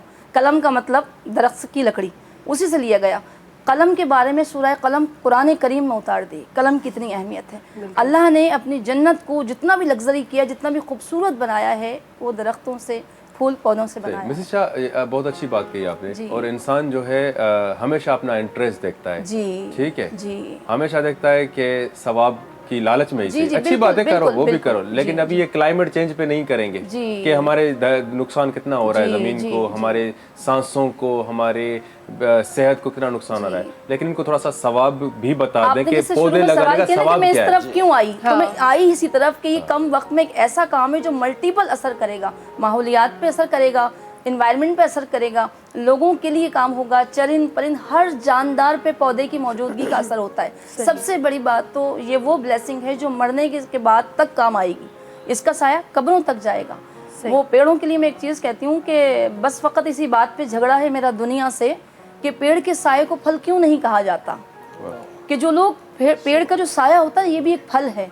आते जाते मुसाफिरों को जो फ़कत साया दे दे, हम दरवेशी ज़बान में उस पेड़ को वली कहते हैं कि वो पेड़ भी वली है अगर वो किसी आते जाते मुसाफिर को साया भी दे रहा है। अच्छा, आपने जैसे अभी इनकी बात कर रही हैं दरख्तों की, आपने भी बहुत सारे दरख्त लगाए हैं, इतने सालों से आप काम कर रहे हैं। आप दोनों से एक मेरा सवाल है, आपने जो दरख्त लगाया जी, कितने ऐसे दरख्त आपने देखे कि आपके ही सामने वो बहुत बड़े हो गए और लोग उनसे फ़ायदा ले रहे हैं? इसका जवाब पहले ये देंगे फिर मैं दूंगी। आप जो हमने सबसे पहला 3 साल पहले हमने बाग लगाया था, एक तारीखी कॉलेज है गुजरात में, ज़मींदारा डिग्री कॉलेज। अच्छा, वहाँ पर हमने तकरीबन 600-700 पौधे लगाए थे मुख्तलिफ़ अक़साम के, और वो पौधे आज भी मौजूद हैं, जवान हैं उनसे। और हमारी हसीयत ही, इनफरादियत ही हमारे ग्रुप की ये है कि हमने जहाँ पर भी काम किया है वो पौधे आज भी मौजूद हैं, वो ज़मीन पर हैं। और अमली तौर पर कोई भी किसी भी वक्त बानी साहब, हमारे पीरज़ादा पीर मेहर मोहम्मद अरशद साहब रोज़ाना के बुनियाद पर मुख्तलिफ़ जगह पे विज़िट करते हैं, उन पौधों को देखते हैं कि लोग उनकी केयर कर रहे हैं नहीं कर रहे। और यही हमारा एम भी यही है कि सिर्फ पौधा लगाना नहीं है, उसको बचाना भी है, उसको पालना भी है, ताकि वो फ़ायदा दे सके। जी वाजिद साहब, फॉरेस्ट डिपार्टमेंट है तो काफ़ी डिपार्टमेंट्स हैं, गवर्नमेंट के हैं, और ये हम काफ़ी देखते हैं गवर्नमेंट की ज़मीनें हैं बंजर हैं बिल्कुल। बेशक, मतलब क्या इतना मुश्किल भी नहीं है, मैं समझता हूँ कि एक रियासत के लिए कि आप दरख्त लगाओ। और मतलब इस चीज़ पे आपको, चले आप तो कर रहे हैं, क्या गवर्नमेंट की सपोर्ट आपको मिलती है? फ़िल वक्त तो हमारे साथ कोई गवर्नमेंट की ऐसी सपोर्ट नहीं है, अपने और approach हम हमारा एक और भी जो हम इस तरीके से काम करते हैं कि हम फंडिंग भी नहीं लेते, अपनी मदद आपके तहत, ये हमारा जुनून है, ये हमारा और शौक है। देखें ये सदका जारिया है। आप ईमानदारी से काम कर रहे हैं। जी बिल्कुल। तो मतलब एक कुछ लोग होते हैं वो होते हैं जो फेक मतलब दिखाते हैं, करते नहीं है, ठीक है। इससे अच्छा है कि वो लोग वो चीज़ अवेल करें, तो आप एक अच्छा काम कर भी रहे हैं तो आपको मिलना भी चाहिए ना। वैसे अब अगर आप करेंगे तो 1 साल लग जाएगा, अगर आपको ज़्यादा सपोर्ट होगी तो वो मिनिमम टाइम में आप अपना गोल अचीव कर लेंगे। जी बिल्कुल, आपने ठीक कहा, जितनी हमें सपोर्ट होगी, लेकिन हमें गवर्नमेंट से ज़्यादा आप लोगों की सपोर्ट चाहिए, आम पब्लिक की सपोर्ट चाहिए, क्योंकि सारे काम गवर्नमेंट भी नहीं कर सकती। आपको पता है हमारे मुल्क, हम थर्ड वर्ल्ड में रहते हैं, यहाँ के जो मसाइल हैं वो इतने बेशुमार हैं कि गवर्नमेंटें भी परेशान ही रहती हैं कि हम क्या करें और क्या ना करें। तो आवाम को, लोगों को ये पता होना चाहिए कि कम से कम आप एक पौधा तो ज़रूर लगाएं। देखिए, अगर हर बंदा अपने हिस्से का एक पौधा लगाएगा तो पाकिस्तान की आबादी, ये जो हाल ही में मरदमशुमारी हुई है उसके मुताबिक भी तकरीबन 25 करोड़ के करीब है, लेकिन असल अगर देखा जाए तो 35 से 40 करोड़ हमारी आबादी हमारे हिसाब से हो चुकी है। जिस तरह लोग ही लोग आपको हर तरफ नज़र आते हैं, और एक अवेयरनेस लोगों को ये देना भी ज़रूरी है कि आपको देखना पड़ेगा कि पौधा लगाना किस जगह पे है। ऐसे ही आप नहीं लगाए जाएंगे पौधे के, हम लगाई जा रहे हैं जमीन के हिसाब से, वो मैं पहले बात कर चुका हूँ, होने के हिसाब से कि वो जब बड़ा हो जाए तो किसी के लिए मुसीबत का बाइस ना हो, मुसीबत का बाइस, कोई तकलीफ का बाइस ना हो। मतलब जैसे घर है, कोई वहाँ से पाइपलाइन जा रही है, गैस लाइन जा रही है, कुछ ऐसा ना हो, क्यारी का रुख ऐसा ना हो कि किसी चीज को डैमेज कर दे, आपकी दीवार जो है वो तो पाइप फाड़ देता है। जी बिल्कुल। तो इस चीज को लाजमन रखना चाहिए। अगर हर घर के बाहर एक दरख्त होगा तो पाकिस्तान सरसब्ज होगा। जी बिल्कुल। अगर एक दरख्त भी, तो जो वेकेशंस आती हैं बच्चों की, उसमें आप गमले में ग्रो करना सिखाएं, क्यारी में ग्रो करना सिखाएं, बच्चों को भी पौधों से इंटरेस्ट लेना सिखाएं, उसको संभालना सिखाएं। जब हम बच्चों को इंटरेस्ट पैदा करेंगे। आपका जो काम है पौधे लगाने का, तो ये कोई मखसूस दिन होते हैं जब आप पौधे लगाते हैं, या हर रोज, या किस तरह से? ये महीनों के हिसाब से होता है और क्लाइमेट के हिसाब से होता है कि किस मौसम में कौन सी फसल हो सकती है। फलदार कौन से लग सकते हैं, फायदेमंद दरख्त जिस तरह नीम है, जामन है, मोरिंगा है, सफ़ेदा है, ये वो पौधे हैं जो हमारे लिए साल भर अफादियत रखते हैं। एक बड़ा इंपॉर्टेंट क्वेश्चन आपसे, आप दोनों से पूछूंगा, और आपकी नॉलेज में शायद हो भी, ठीक है, क्योंकि मेरे अभी इस प्लांटेशन के साथ काफ़ी मेरा वास्ता पड़ा। माशाल्लाह। हमने जो है एक कंपोस्ट बनाते हैं, हम वेस्ट वेजिटेबल्स से कंपोस्ट बनता है, वर्मी कंपोस्ट, ठीक है।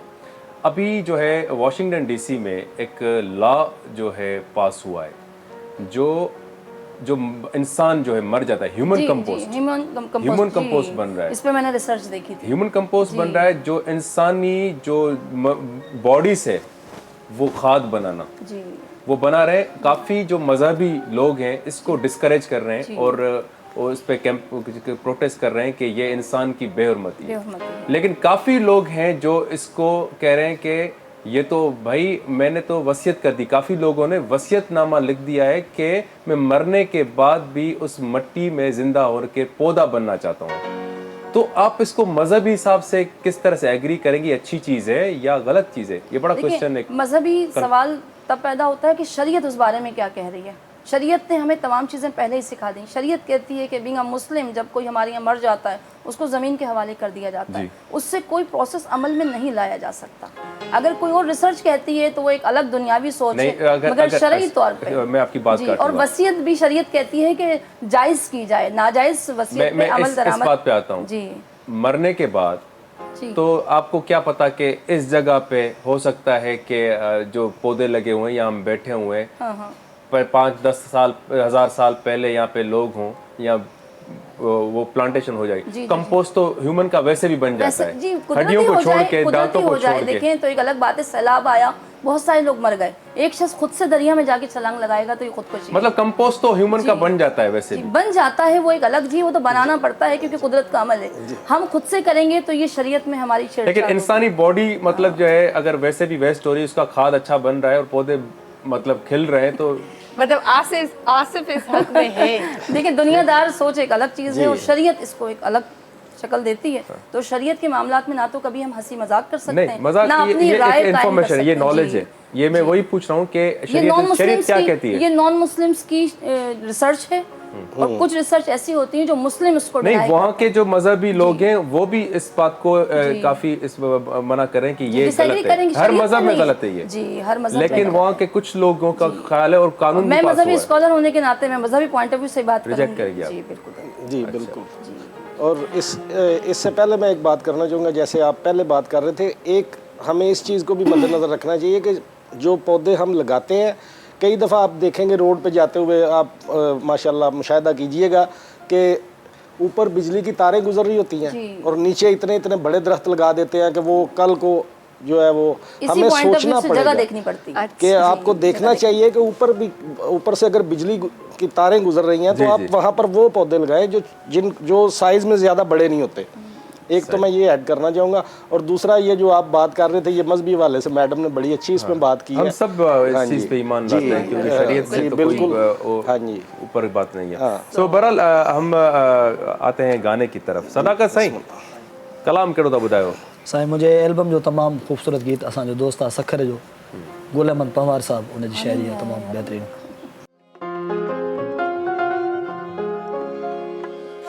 टके टके जा माण्हू रोज़ थॾनि मेहणा,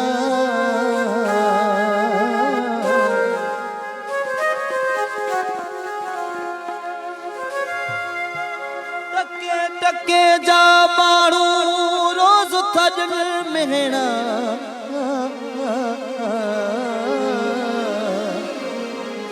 तुंहिंजे सिर जे ख़ातिर सुहिणा बर्दाश्त करिया थो। आसिफ अली सियाल चवे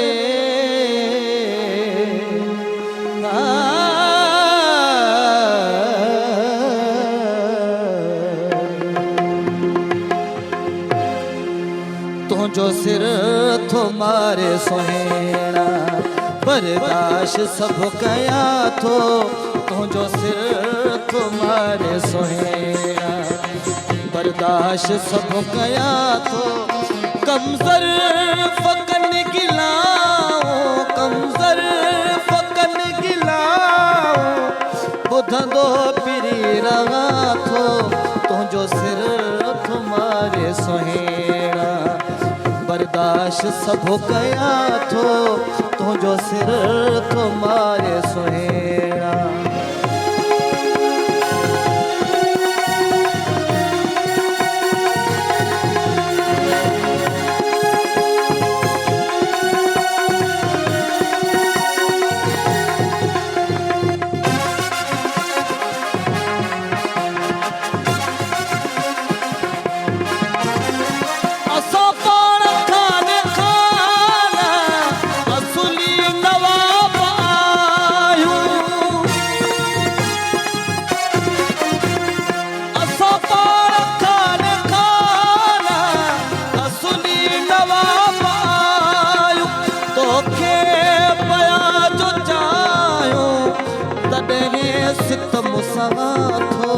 तुंहिंजो सिर थो मारे सुहिणा बर्दाश्त सभु कया थो, तुंहिंजो सिर थो मारे सुहिणा।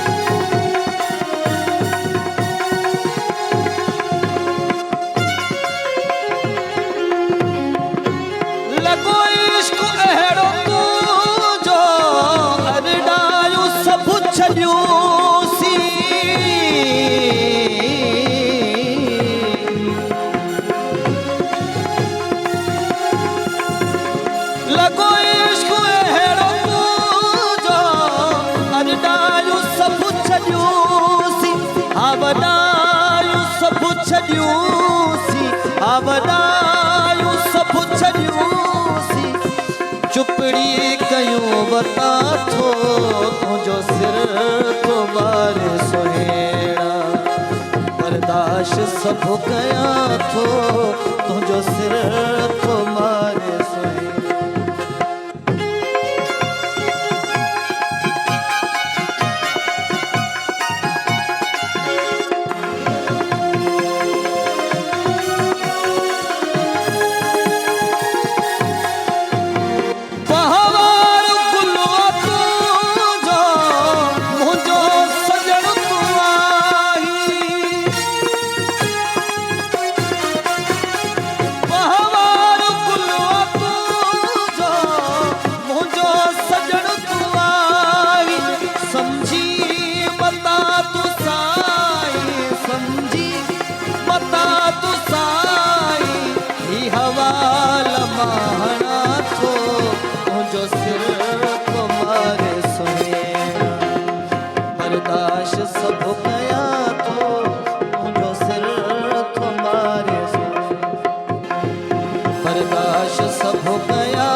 मारे सुहेड़ा बर्दाश्त सब कया तो तुझो सिर तुम्हारे सुहेड़ा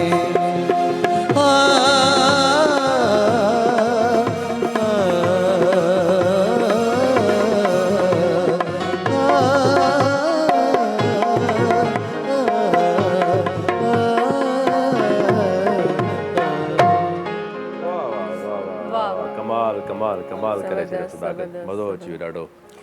अच्छा ब्रेक जो टाइम थियो अच्छा ब्रेक जो टाइम थियो कोई सवाल आयो आहे मुंहिंजे ज़हन में आसिफ पर ब्रेक खां पोइ था कयूं सो वठूं था सलाम सिंध में हिकिड़ो ब्रेक ऐं ब्रेक खां पोइ वरी कॾहिं मुझे सिंध के सलाम सलाम सिंध मुझे सिंध के सलाम सलाम सिंध।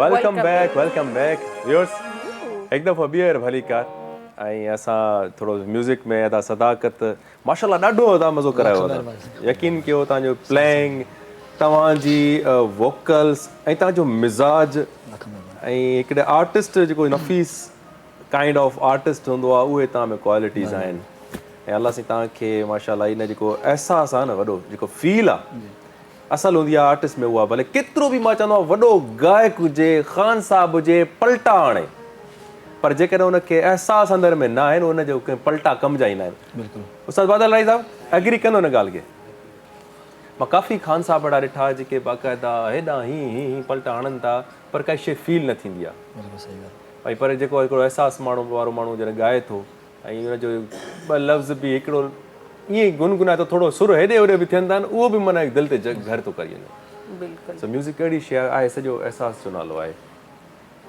ऐं सदाकत म्यूज़िक में हाणे तव्हांजा छा गोल्स आहिनि हाणे छा था करणु चाहियो एल्बम वग़ैरह को वीडियो जी एल्बम आहिनि मुंहिंजा इलाही तक़रीबन 15-20 एल्बम आहिनि मुंहिंजा।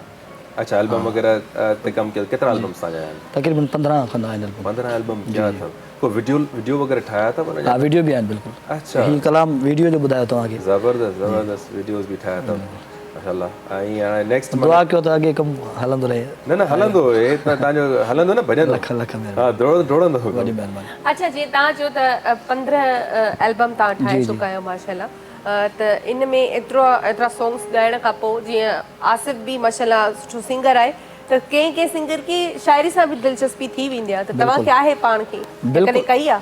बिल्कुलु शाइरी सां दिलचस्पी आहे पाण कोन कई आहे बाक़ी सुठी शाइरी सां वॾो शौक़ु हूंदो आहे ॻाइण जो ॿुधण जो। शाइरी ॿुधाए पई त सुठी सिलेक्शन इलाही शौक़ु हूंदो आहे सुठी शाइरी ज़ाहिर सभ खे वणंदी आहे बिल्कुलु सुठी सोबर शाइरी। अॼुकल्ह जेका आहे हले पई वल्गर शाइरी जेका माण्हू पंहिंजे घर में बि नथो ॿुधी सघे पंहिंजी फैमिली सां इन जे बारे में तव्हांजो छा राय आहे? या साईं हले थी हलण छा त सिंगर खे त कमु करणु खपे शायदि हिट बि वञे थी ऐं फनकार उनखे उहो एंटीबायोटिक आहे फनकार खे त उहा शइ करणी आहे। एंटीबायोटिक छा पॉइज़न चओ न एंटीबायोटिक चओ न चओ एंटीबायोटिक त इंसान खे सही कंदी आहे त ख़राब थी करे ख़राब साईं हाणे हिन जेको दौरु हले थो इन में माण्हू खे सही करे थी आहे ॿुधनि अहिड़ो सिस्टम था न जेकी शइ सुठे माण्हू खे त को ॿुधण लाइ तयार ई न आहे सुठो माण्हू बि अॼुकल्ह इन शइ ते लही पियो आहे त मनो को असांखे ॿुधे थो उहो असांजो जहान थिए ख़ासि करे इन जे करे असांजा माण्हू माना मेजॉरिटी जेका आहे न मेजॉरिटी ॿुधे थी अहिड़ी शाइरी न ऐं हिन जेको आहे समाज में एतिरियूं बुरायूं पैदा करे छॾियूं एतिरो माना गंद फैलाए छॾियो आहे बिल्कुलु हे सुर हे मेहनत हे ॾिसो तरीक़ो माना हे डिज़र्विंग है वेल डिज़र्व ज़ाहिर आहे माण्हू खे कुझु न थींदो त उहो मजबूरन ॻाईंदो छा कंदो जंहिंखे कमु इहो आहे ॿियो कमु आहे इश्क आहे आशिक़ मजबूर आहे ऐं कंदो छा कंदो कलम छॾे तव्हां जेको आहे सो माइक खे वरितो ठीकु आहे एॾी वॾी कुर्बानी आहे बसि बिल्कुलु सही आहे न आहे त ग़लति ॾिठो वञे ग़लति आहे बिल्कुलु पर उन बावजूदि तव्हां एतिरो कयो त हिन सां हे बि एजुकेशन आहे हे बि तालीम आहे ॾिठो वञे न पर कॾहिं तव्हांखे मतिलबु फील थियो आहे त शायदि किथे मां पहिरियां जेका अहमियत आहे उहा पढ़ाई खे ॾियां पोइ वरी पढ़ाई पहिरियां आहे सभ खां तव्हां हाणे फील थींदो आहे इलाही थींदो आहे छो जो हाणे म्यूज़िक टीचर जूं इलाही अप्लाई कयो उन में मुंहिंजा 4 शागिर्द पास थिया सखर में मां कोन मुंहिंजा 5 दर्जा पास आहिनि इनखे केॾो ॾिसनि था दोस्त केॾो ॾुख थींदो आहे ॾाढो त माना केॾो तालीम जे करे अच्छा उन्हनि पोइ गवर्नमेंट माना एतिरी बि रिलीफ ॾिनो की इंटर या मैट्रिक ताईं बि ख़्याल में कयूं मैट्रिक ताईं सुठो हिकिड़ो इनिशिएटिव पहिरियों दफ़ो तारीख़ में जेका शइ जेका सुठी हुजे न उहा उनखे हमेशह माण्हू ज़रूरु ॻाए नेकी ज़रूरु करे। मां गवर्नमेंट जी हुकूमत जी इहा शइ खे हिनखे ॾाढो एप्रिशिएट कंदो आहे कि म्यूज़िक जे हवाले सां उन्हनि कमु कयो। बड़ी मेहरबानी तव्हां आयो। मिसिस शाह, आप भी हमारे प्रोग्राम में, ये आपके साथ जो गुफ्तगू है रूहानी या ये जो माहौलियात के हवाले से, ग्रीनरी के हवाले से, ये तो मतलब हम जितनी भी डिस्कस करते हैं घंटों के घंटों हों वो भी कम है। तो बहरहाल हमने कोशिश की कि हम जो मेन पॉइंट्स हैं उनको हाईलाइट करें और यकीनन वही सवाल जो है लोग जानना चाह रहे होंगे उन तक, उनके माइंड तक पहुंचा दिए होंगे हमने। लेकिन हम एक और प्रोग्राम इंशाल्लाह आपके साथ करेंगे अजरा। और बहुत सारे सवाल रह गए महबूब कदमों में, महबूब कदमों में नहीं, कदमों में नहीं, दिल में। सो आपका भी बहुत शुक्रिया, थैंक यू सो मच, और तव्हां जी भी वॾी महिरबानी, तव्हां जो आयो ऐं नेक्स्ट टाइम वरी इंशाल्लाह। बस मैसेज यही देना चाहूँगी कि प्लांटेशन पे ध्यान दें। ये जो लोग पौधे नहीं लगा सकते वो पौधों की केयर पे ध्यान दे लें। कहीं पौधा लगा है उसको संभाल लें। जैसे साय में हर शख्स गाड़ी खड़ी करना चाहता है, अपने हिस्से का पौधा नहीं लगाता, तो सवाब की बातें करने से सवाब नहीं मिलता, सवाब के काम करने से सवाब मिलता है। तो आप दरख्त का ख्याल ही रख लें। अगर पौधा नहीं लगा सकते, और मौलाई कायनात फरमाते हैं कि कुछ पौधे ज़मीन पे नहीं लगते, दिलों में लगते हैं, वो हैं मोहब्बत के पौधे, इखलास के पौधे। और सबसे आसान शजरकारी आपके प्लेटफॉर्म से मैं सब तमाम लोगों को बताऊं, जो ज़मीन पे पौधा नहीं लगा सकता वो दिलों में मोहब्बत के लगाए, और जो ये भी नहीं कर सकता तो वो जब भी किसी दरख्त, किसी पौधे को देखे तो लफ्ज़ सुभान अल्लाह कहा करे। जब मुसलमान सुभान अल्लाह कहता है तो उसके नाम का एक मुकम्मल दरख्त जन्नत में लगा दिया जाता है। तो हर दरख्त को कहने की जब आदत होगी सुभान अल्लाह सुभान अल्लाह सुभान अल्लाह, तो इतने आपके दरख्त लग जाएंगे, क़यामत में आपके नाम के बागात होंगे जन्नत में। चले, ये तो अच्छी बात है, लेकिन अभी ये दुनिया को फिलहाल जन्नत बनाए। बिल्कुल, जहाँ भी जन्नत, ये एक आसान शजरकारी थी, मगर जमीन की शजरकारी तो जरूरी है। जी जी, बहुत जरूरी है। वो नेकियों की शजरकारी है, ये जमीन की शजरकारी है, वो भी बहुत जरूरी है। इतने दरख्त ये तो सुभान अल्लाह से तो लग जाता है ना जल्दी में, ये असल काम तो मुश्किल यहाँ पे। जी जी बिल्कुल, माशाल्लाह माशाल्लाह। जब जो शजरकारी मिले वो करते रहे। आप कोई मैसेज देना चाहेंगे? मैं क्योंकि मैं पंजाब से आया हूँ तो मैं पहले तो सिंध वालों का शुक्रिया अदा करना चाहूँगा कि आप लोगों ने हमें ये प्लेटफार्म मुहैया किया और पूरे सिंध में जो हमारे ग्रुप का पैगाम है वो पहुँचाया। इसके लिए मैं आप सब लोगों का बहुत शुक्रगुजार हूँ। बिल्कुल, हम चाहते हैं ये जो काम करते हैं चैनल से देंगे शजरकारी, हम सबकी जिम्मेदारी, हम सबकी जिम्मेदारी है शजरकारी। बिल्कुल, वॾी महिरबानी तव्हां सभिनी जी, तव्हां आयो ऐं नेक्स्ट टाइम वरी ज़िंदगी रही त वरी गॾु हूंदासीं ऐं सुभाणे गॾु हूंदासीं। ज़िंदगी साथ ॾिनो त, ऐं तेसि ताईं मूंखे मुंहिंजी पूरी टीम खे ॾींदो इजाज़त, आसिफ़ खे इजाज़त कोन ॾींदासीं। लास्ट में ख़ूबसूरत सॉन्ग ॿुधंदासीं, आसिफ़ अलाए छा ॿुधाईंदो, ॿुधूं था, सभु इंजॉय कयूं था, ऐं तेसि ताईं सुभाणे ताईं अल्लाह हाफ़िज़, बाय बाय। सो असां सॉन्ग जेको आहे सो सिलेक्ट कयो आहे, जेको सदाकत बा तव्हांजी इजाज़त, बादल साईं तव्हांजी बि इजाज़त। सो हलूं था न शेख अयाज़ जी शाइरी तरफ़, ऐं इन ई गाने सां पंहिंजे प्रोग्राम जो इख़्तिताम कंदासीं। तू न आए न आए न आए न, तू न आए न आए न आए न, छो असांखे पयो, छो असांखे पयो आज़माई न, तू न आए न आए न आए न, तू न आए न आए न आए न।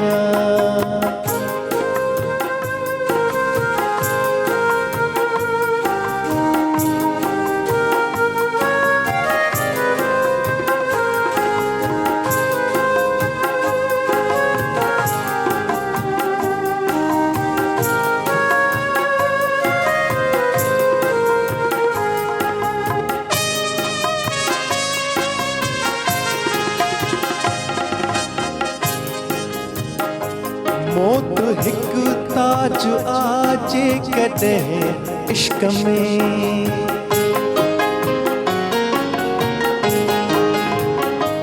मौत हिकु ताज आजे कॾहिं इश्क में, तू सुरी सिर अॾिय, तू सुरी सिर अॾिय ते झुकाई अञा, तू न आए न आए न आए अञा, तू न आए न आए न आए अञा, छो असांखे पयो, छो असांखे पयो आज़माई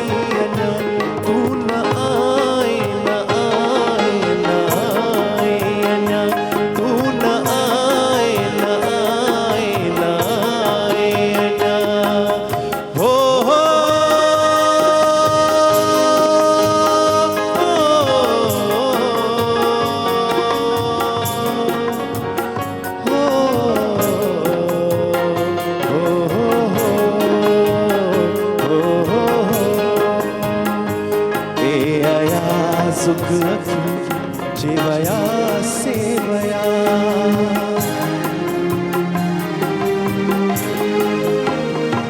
ए आया सुख जेवया सेवया कीर्तन जापयो कीर्तन जापयो छुट गाई अञा तू न आए न आए न आए अञा तू न आए न आए न आए अञा छो असांखे पयो छो असांखे पयो आसमाई अञा तू न आए न आए न आए अञा तू न आए न आए न आए अञा तू न आए न आए न आए अञा तू न आए न आए न